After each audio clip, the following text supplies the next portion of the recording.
Bienvenue à tous. Je suis Linda, fondatrice de l'Anima. Depuis plus de 15 ans, j'accompagne les personnes vers une meilleure connaissance d'eux-mêmes. J'ai créé l'Anima Éducation, des formations en ligne qui mettent la communauté au service de l'apprentissage de l'individu. Chaque semaine, vous pourrez découvrir les échanges avec mes consultants et les membres de l'Anima Éducation qui partageront avec vous leur parcours. Et pour toujours apprendre plus, je recevrai des personnes inspirantes qui influencent et nourrissent les thèmes autour du développement de soi, pour qu'ensemble, nous continuions d'insuffler dans ce monde toujours plus de connaissances, de bienveillance et de conscience. Bonjour à tous.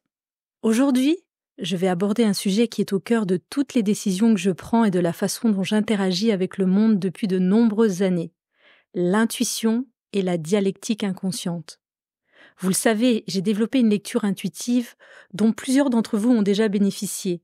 Cette capacité me permet de lire les potentiels des personnes, de les aider à reprendre le pouvoir du moment présent en leur offrant une visibilité sur les différentes voies qui s'ouvrent à eux en fonction des décisions déjà prises. C'est un outil puissant pour réguler nos émotions. En effet, lorsqu'on a une meilleure visibilité, la peur diminue, car notre cerveau, qui déteste le vide, se rassure avec des objectifs clairs. Depuis toujours, j'ai cette lecture intuitive, mais je n'en étais pas toujours consciente.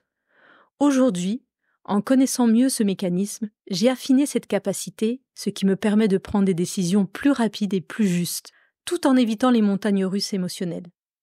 Je suis beaucoup moins parasitée par mes peurs, par les attentes des autres, et je parviens à faire des choix bénéfiques à la fois pour moi et pour mon entourage. Allez, maintenant, place à l'épisode.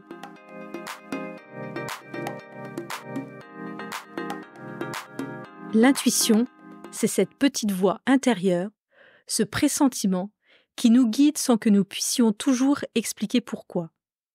Daniel Kahneman, prix Nobel d'économie, l'a parfaitement illustré avec sa théorie des 2 systèmes de pensée dans son livre Thinking Fast and Slow. En français, système 1, système 2. Le système 1 est rapide, instinctif et émotionnel, tandis que le système 2, lui, il est plus lent, délibéré et logique. L'intuition fait partie du système 1, celui qui réagit en une fraction de seconde sans passer par la réflexion consciente. Ça démystifie le fait que l'intuition est un pouvoir magique, puisque là, dans le livre de Daniel Kahneman, il est prouvé que scientifiquement, l'intuition passe par notre cerveau dans ce système 1. Pour bien comprendre l'importance de l'intuition, prenons un exemple concret.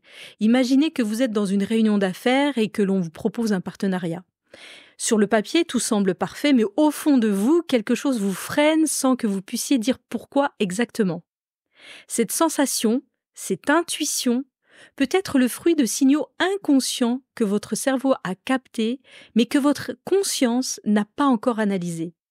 Ignorer cette intuition pourrait vous conduire à une situation désavantageuse, tandis que l'écouter pourrait vous permettre d'éviter un piège. Mais pour que l'intuition soit un guide fiable, il est crucial de réguler ses émotions. C'est bien une chose que je répète constamment. Une émotion trop intense, comme la peur ou l'anxiété, peut brouiller notre intention. C'est pourquoi la gestion émotionnelle est essentielle. Imaginez que vous deviez faire un discours en public. Si vous laissez la peur vous envahir, elle pourrait brouiller votre capacité à capter les signaux intuitifs, vous poussant à adopter des décisions défensives plutôt que d'agir avec confiance. Pour vous donner un exemple, je vous propose de réfléchir à une situation où, sous l'emprise de la colère, vous avez pris une décision hâtive que vous avez regrettée plus tard. Si à ce moment-là, vous aviez su réguler cette colère, votre intuition aurait pu vous guider vers une réaction plus adaptée, c'est certain.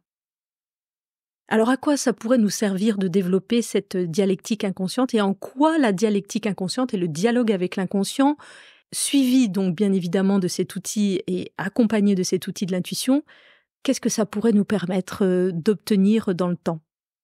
Alors d'abord, il faut apprendre à renforcer le dialogue intérieur.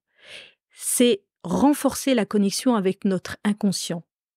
Le maître, celui qui a parlé de tout ça de façon exceptionnelle, c'est Carl Jung. Avec sa notion de dialectique inconsciente, il a expliqué que ce dialogue entre le conscient et l'inconscient permet de mieux comprendre nos vérités cachées et d'améliorer nos prises de décision.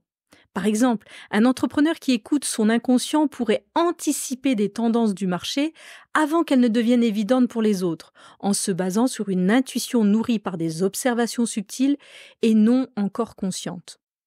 Le dialogue avec l'inconscient n'est pas réservé qu'aux artistes ou aux personnes spirituelles, il est essentiel dans la vie quotidienne.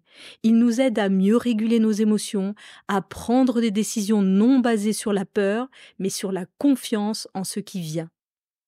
En écoutant plus attentivement les signes de la vie, on s'ouvre à des opportunités que l'on aurait peut-être ignorées en cherchant à tout contrôler. Les soufis, dans leur quête de vérité spirituelle, accordent une grande importance à l'intuition et au lâcher-prise. Dans les enseignements des soufis d'Idriss Shah, on trouve l'histoire d'un homme qui, perdu dans le désert, tente de se repérer en utilisant uniquement la logique et la planification rigide. Mais c'est lorsqu'il accepte son intuition et se laisse guider par les signes du désert qu'il trouve son chemin. Cette histoire illustre que parfois, il faut savoir lâcher prise et faire confiance à notre intuition, même si cela signifie abandonner un certain contrôle. Idriss Shah rappelle également, dans ce même ouvrage, qu'un homme ne peut rien apprendre tant qu'il croit tout savoir. Cela signifie que pour véritablement écouter notre intuition, il faut être prêt à admettre que notre savoir conscient est limité et que notre inconscient a souvent des réponses que notre esprit logique ne peut pas atteindre seul. En conclusion, l'intuition n'est pas seulement un pressentiment, c'est un outil puissant pour naviguer dans la complexité de la vie moderne. Affiner notre dialogue avec l'inconscient, c'est apprendre à écouter cette petite voix intérieure, à reconnaître les signes que la vie nous envoie et à prendre des décisions en toute confiance sans se laisser submerger par la peur ou les attentes extérieures. Pour celles et ceux d'entre vous qui souhaitent approfondir ce sujet, j'ai créé des formations intitulées « Gestion émotionnelle et intuitive ». Ces formations vous permettent d'apprendre à réguler vos émotions, à dialoguer avec votre inconscient et à mieux comprendre comment fonctionne cette relation entre vos pensées, vos émotions et votre intuition. Vous trouverez tous les liens en description et ces formations sont actuellement ouvertes, vous pouvez vous inscrire à tout moment. N'hésitez pas à liker et à soutenir ce podcast si vous avez aimé ce contenu et s'il vous a appris des choses. En le partageant, vous m'aidez à continuer à offrir des épisodes riches en réflexion et en apprentissage. Merci pour votre écoute, prenez soin de vous et à bientôt dans le prochain épisode. Pour plus de contenu concernant l'anima, suivez-moi sur les réseaux sociaux, vous trouverez tous les liens en description.